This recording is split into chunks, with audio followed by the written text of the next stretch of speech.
지금 중국에 믿을 수 없는 사건이 터졌습니다. 그 중심엔 중국 최고의 스타 앵커가 있습니다. 생방송 도중에 전례 없는 사고를 일으킨 충격적인 사건. 도대체 무슨 일이냐고요? 놀랍게도 그 이유는 여행담 때문이라고 합니다. 단 몇 마디 말이 SNS와 미디어를 폭발시키며 순식간에 중국 전체로 퍼져나갔고 지금 중국은 혼돈의 도가니에 빠졌습니다. 대체 그녀가 한국에 대해 무슨 폭탄 발언을 던진 걸까요? 이런 이야기가 계속 궁금하시다면 구독과 좋아요 부탁드릴게요. 자, 그럼 오늘의 사연 시작합니다. 안녕하세요 여러분, 제 이름은 메이링이에요. 저는 중국에서 10년 동안 뉴스 앵커로 일하고 있었어요. 사람들은 저를 항상 뉴스 이면의 진실을 찾으려고 노력하는 사람으로 알고 있었죠. 제 일상은 뉴스룸에서 큰 사건들을 보도하고 활인이라는 젊은 기자를 가르치며 보내고 있었어요. 그날도 평소와 다름없이 시작했어요. 책상에 앉아 그날의 뉴스를 살펴보고 있었는데 활인이 눈을 동그랗게 뜨고 흥분한 얼굴로 사무실로 뛰어들어왔어요. 선배님, 한국의 식당에서 중국 관광객을 안 받았다는 기사가 또 나왔어요. 활인이 큰 소리로 말하고 있었어요. 활인이 중국 소셜미디어에서 나누는 이야기들을 전하면서 얼마나 흥분해 있는지 보였어요. 많은 사람들이 한국인들은 중국인을 싫어한다고 말하고 있었죠. 이런 소문이 인터넷에서 빠르게 퍼지고 있었어요. 활인이는 좋은 기자였지만 가끔 인터넷에서 읽은 내용을 너무 빨리 믿어버리는 경향이 있었어요. 저는 항상 그녀에게 좋은 기자는 직접 사실을 확인해야 한다고 가르치고 있었죠. 그게 정말 사실일까? 저는 그녀의 표정을 지켜보며 차분하게 물었어요. 우리가 직접 가서 확인해보는 게 더 좋지 않을까? 그녀의 입이 놀라움에 벌어지고 있었어요. 그녀가 눈을 굴리며 놀라는 모습이 거의 보일 정도였죠. 한국에 가자는 말씀이세요? 지금요? 활인이 물었어요. 그래, 저는 단호하게 대답했어요. 한국으로 가자, 진실을 찾아내는 것이 기자가 하는 일이니까. 활인이의 얼굴이 놀라움에서 걱정으로 바뀌고 있었어요. 요즘 우리나라와 한국의 관계가 좋지 않다고 다들 말하고 있잖아요. 저는 노트북을 돌려 깨끗한 거리와 현대적인 건물이 있는 한국의 사진들을 그녀에게 보여주고 있었어요. 그 이미지들은 인터넷에서 볼 수 있는 부정적인 댓글들과는 전혀 다른 아름다운 도시를 보여주고 있었죠. 우리는 그저 소문만 믿을 수는 없어. 저는 이 새로운 모험에 대한 생각에 작은 설렘을 느끼며 말했어요. 활인이는 잠시 조용히 앉아 생각하고 있었어요. 그녀는 손에 있는 펜을 돌리며 입술을 깨물고 있었죠. 마침내 그녀는 천천히 고개를 끄덕였어요. 그날 밤 집에서 저는 우리 여행을 세심하게 계획하고 있었어요. 인천공항으로 날아가서 서울로 이동할 예정이었죠. 지도와 호텔 웹사이트를 보면서 저는 설레기도 하고 긴장도 되고 있었어요. 한국에서 우리가 정말 무엇을 발견할까요? 소문처럼 우리가 중국인이라서 사람들이 우리에게 불친절할까요? 아니면 완전히 다른 것을 발견하게 될까요? 여행 가방을 싸면서 녹음기, 카메라, 노트북을 넣었어요. 기자로서 우리가 보고 배울 모든 것을 담아낼 준비가 되어 있어야 했으니까요. 이건 그저 여행이 아니라 모두가 믿고 있는 것이 실제로 진실인지 시험해볼 기회였어요. 잠자리에 들기 전 마지막으로 휴대폰을 한 번 더 확인했어요. 소셜미디어는 여전히 한국에 대한 부정적인 글들로 가득 차 있었죠. 하지만 곧 그저 읽기만 하는 대신에 우리는 직접 눈으로 진실을 볼 수 있을 거예요. 저는 바다 건너 우리를 기다리고 있을 모험들을 생각하며 잠이 들었어요. 2주가 금방 지나고 어느새 활인이와 저는 인천공항에 내리고 있었어요. 공항이 정말 크고 깨끗하게 빛나고 있었죠. 바닥이 너무 반짝거려서 거의 제 모습이 비칠 정도였어요. 사람들이 넓은 복도를 따라 부드럽게 움직이고 있었고 모든 것이 정돈되어 있는 느낌이었어요. 활인이는 눈을 동그랗게 뜨고 주변을 둘러보고 있었어요. 모든 것이 얼마나 좋은지 놀라는 표정이었죠. 저도 놀라웠어요. 특히 입국 심사를 얼마나 빨리 통과했는지요. 그냥 기계에 여권을 스캔하기만 했는데 몇 초 후에 끝났어요. 온라인에서 봤던 부정적인 이야기들과는 전혀 달랐어요. 짐을 찾으러 가는 길에 좀 헤매고 있었어요. 표지판을 보며 어느 쪽으로 가야 할지 고민하고 있었는데 공항 직원이 우리를 발견했어요. 그녀는 친절한 미소를 지으며 다가와 수암을 찾는 곳으로 가는 길을 알려주었어요. 심지어 떠나기 전에 좋은 여행 되라고 인사까지 해주었죠. 이런 작은 친절에 가슴이 따뜻해지는 느낌이 들었어요. 활인이는 여전히 의심스러운 표정을 짓고 있었어요. 공항 직원들은 모든 사람에게 친절해야 한다고 뭐라고 중얼거리고 있었죠. 그녀 말이 맞는지 아니면 이것이 소문이 사실이 아니라는 첫 번째 신호인지 궁금했어요. 서울로 가는 기차 안에서 창문에 얼굴을 바짝 대고 모든 것을 보려고 하고 있었어요. 한강이 넓고 아름답게 우리 옆으로 흐르고 있었어요. 높은 건물들이 하늘을 향해 솟아 있었고 거리는 분주하지만 깨끗해 보였어요. 제가 본 모든 것이 온라인에서 사람들이 말하던 것과는 달라 보였어요. 택시 기사님이 중국어로 인사해서 우리를 놀라게 했어요. 그의 말은 완벽하지 않았지만 친근한 니하오 환영합니다. 라는 말을 이해할 수 있었어요. 그는 예전에 중국인 친구들이 있었다고 말하며 우리 여행에 대해 물어봤어요. 이렇게 낯선 사람과의 간단한 대화가 제가 예상했던 것보다 더 환영받는 느낌이 들게 했어요. 호텔에 도착해서 저는 여행 가방을 내려놓고 침대에 앉았어요. 첫날은 순조롭게 지나갔지만 이것이 시작일 뿐이라는 걸 알고 있었어요. 할인이는 이제 덜 걱정하는 것 같았지만 내일이야말로 한국인들이 정말로 중국 관광객을 환영하는지 시험해볼 날이라고 상기시켜 주었어요. 다음날 아침은 밝고 맑았어요. 우리는 경복궁이라는 아름다운 옛 궁궐과 북촌이라는 전통 마을을 방문할 계획이었어요. 하루를 계획하기 위해 호텔 근처 카페에 들렀어요. 커피는 맛있었고 가게는 아늑했어요. 그런데 끔찍한 일이 일어났어요. 제 지갑이 없어졌어요. 심장이 빠르게 뛰기 시작했어요. 모든 돈과 카드가 그 안에 있었거든요. 급히 우리가 앉아있던 자리로 돌아갔지만 이미 다른 손님이 그 테이블에 앉아 있었어요. 막 두려움이 밀려오려는 순간 직원이 제 지갑을 들고 다가왔어요. 돌아오실 줄 알았어요 라고 미소 지으며 말했어요. 안을 확인해 보니 모든 것이 그대로 있었어요. 모든 돈과 카드가 그대로 남아 있었죠. 할인이는 충격을 받은 것 같았어요. 중국에서는 잃어버린 지갑은 아마도 찾지 못했을 거라고 말하고 있었어요. 저도 동의할 수밖에 없었지만 이것이 단지 하나의 좋은 경험일 뿐이라고 상기시켰어요. 그날 나중에 또 다른 문제가 생겼어요. 한강공원을 방문하기 위해 택시를 탔는데 내린 후에 제 휴대폰이 없어진 것을 깨달았어요. 뒷좌석에서 주머니에서 미끄러져 나온 모양이었어요. 할인이는 포기하려고 했지만 저는 근처의 경찰서에 가보기로 했어요. 경찰관은 정말 많은 도움이 되었어요. 택시 회사에 전화를 걸어주었고 30분 후에 택시기사 아저씨가 제 휴대폰을 들고 돌아왔어요. 기사님은 뒷좌석에서 발견했어요 라고 미소 지으며 저에게 건네주었어요. 안도와 놀라움을 느끼며 계속해서 감사 인사를 했어요. 그날 오후 공원을 걸으면서 우리의 하루에 대해 생각하고 있었어요. 지갑과 휴대폰을 잃어버리는 두 가지 큰 문제를 겪었지만 두 번 모두 정직한 사람들이 우리를 도와주었어요. 이런 일들이 그저 운이 좋은 예외였을까요? 아니면 한국에 대한 진실이 우리가 들었던 것과 다른 걸까요? 강가에서 소풍을 즐기는 한국 가족들과 함께 사진을 찍는 친구들을 바라보고 있었어요. 햇살이 물 위에서 반짝이고 있었고 공기는 상쾌했어요. 이곳을 바라보는 제 시선이 바뀌고 있었어요. 소문들이 멀게 느껴지기 시작했고 제 눈으로 직접 보는 것들로 대체되고 있었어요. 그날 저녁 하루 종일 걷고 난 뒤 우리 배가 꼬르륵 소리를 내고 있었어요. 안에서 맛있는 냄새가 나는 한국 삼겹살집을 발견했어요. 식당 안은 따뜻하고 사람들로 붐비고 있었고 모든 테이블에서 지글지글 소리가 들려오고 있었죠. 우리는 가운데 그릴이 있는 테이블에 앉았어요. 직원이 삼겹살과 갈비 접시를 가져왔을 때 그들이 우리를 위해 구워주겠다고 했어요. 하지만 저희는 직접 해보고 싶었어요. 제가 해볼게요 라고 집게를 집어들며 말했어요. 하지만 한국식 바비큐를 굽는 것이 생각보다 어려웠어요. 고기에서 연기가 너무 많이 나기 시작했고 저는 어색하게 고기를 뒤집고 있었어요. 직원이 제 어려움을 알아차리고 다가왔어요. 그녀는 고기가 타지 않도록 고기를 제대로 뒤집는 방법을 부드럽게 보여주었어요. 그런 다음 구운 고기에 소스와 채소를 추가하여 상추쌈을 싸는 방법을 가르쳐 주었죠. 첫 입을 베어 물었을 때 입안에서 맛이 터져 나왔어요. 육즙 가득한 고기, 신선한 채소, 매콤한 소스가 모두 어우러져 있었어요. 정말 놀라웠어요. 할인이가 자기 것을 먹어보더니 눈이 커졌어요. 우리 둘 다 이것이 우리가 먹어본 것 중 가장 맛있는 식사 중 하나라는 데에 동의했어요. 가장 인상적이었던 것은 직원들이 우리를 얼마나 세심하게 대했는지였어요.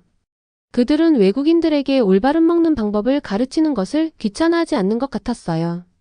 오히려 그들의 음식 문화를 우리와 공유하는 것을 기쁘게 생각하는 것 같았죠.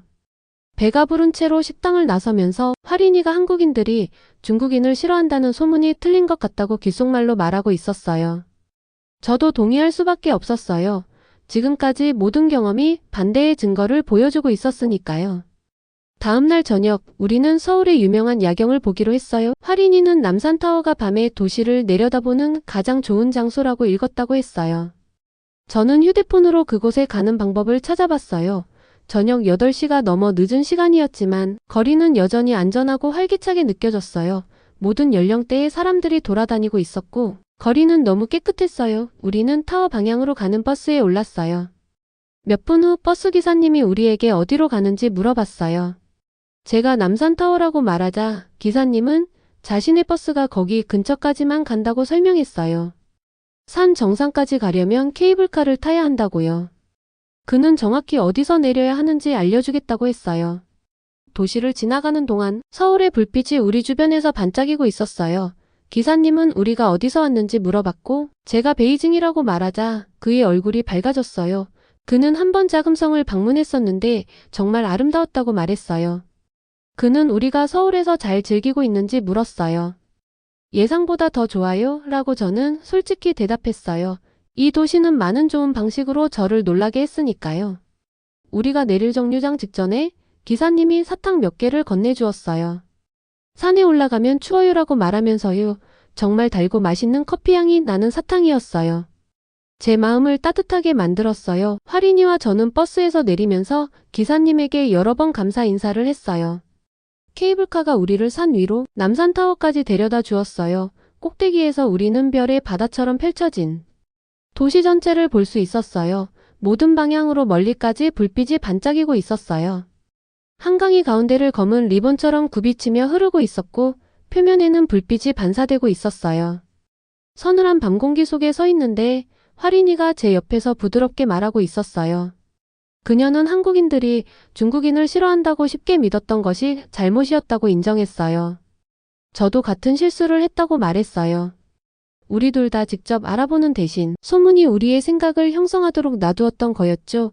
그 광활한 밤하늘 아래 서울이 반짝이는 모습을 내려다보면서 우리는 모르는 사람들에 대해 나쁜 것들을 쉽게 믿는 경향에 대해 이야기하고 있었어요. 하지만 실제로 그들을 만나서 그들의 음식을 나누고 그들의 버스를 타고 그들의 친절을 경험하면 그런 부정적인 생각들이 종종 무너진다는 걸요. 그날 밤 호텔 방으로 돌아와서 저는 바로 잠들 수 없었어요. 버스 기사님의 작은 사탕 선물, 식당 직원들의 배려, 그리고 우리가 경험한 다른 모든 작은 친절들에 대해 계속 생각하고 있었거든요.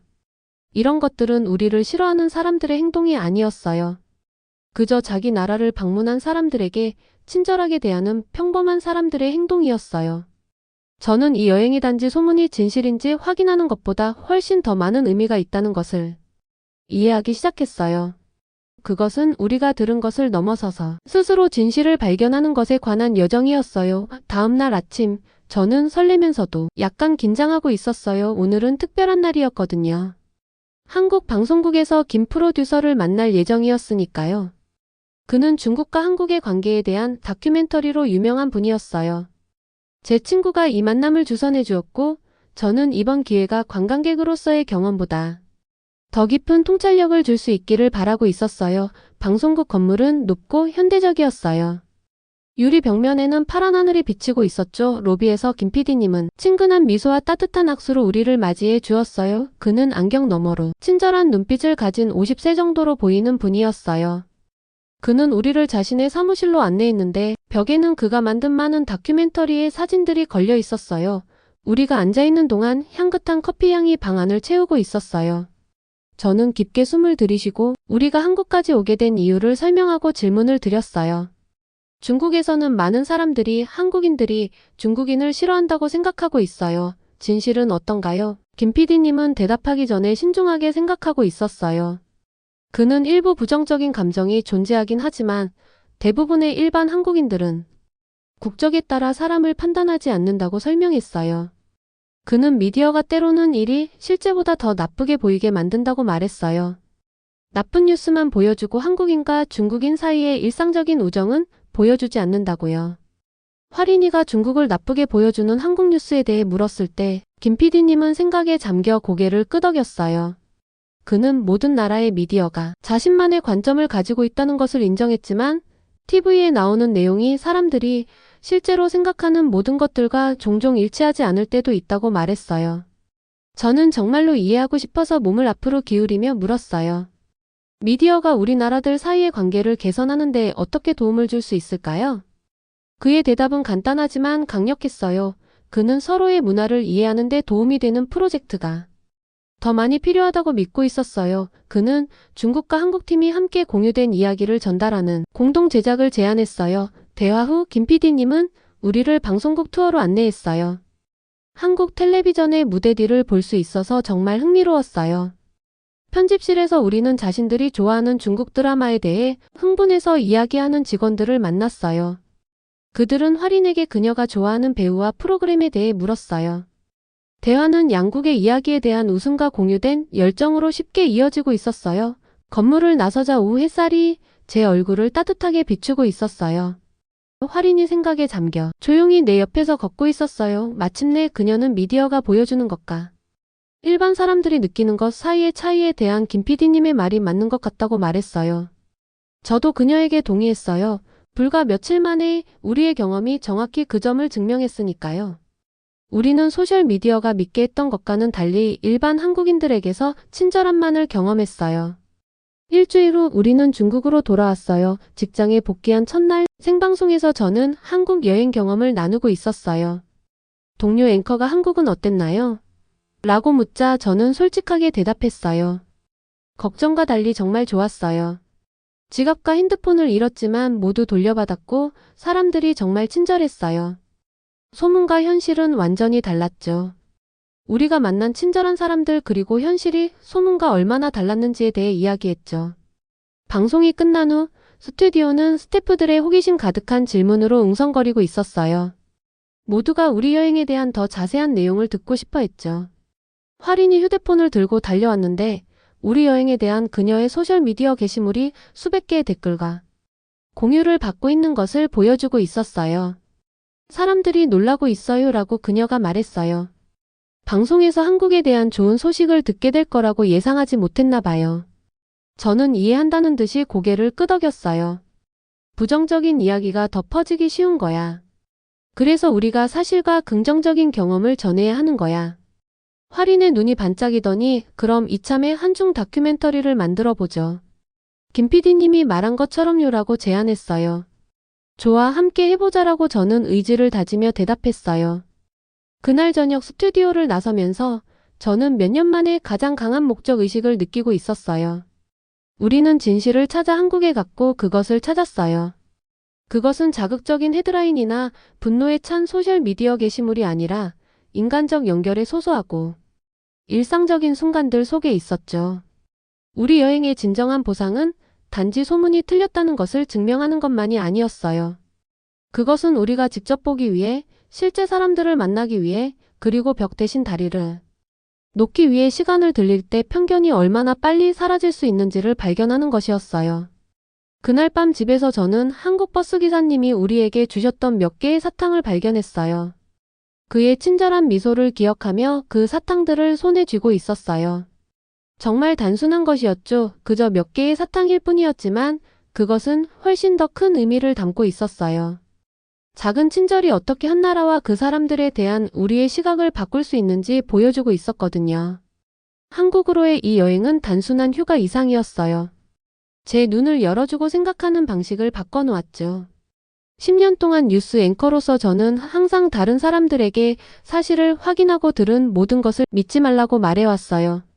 하지만 저 자신이 정확히 그렇게 했다는 것을 깨달았어요. 직접 확인해보지도 않고 소문을 믿었던 거였죠.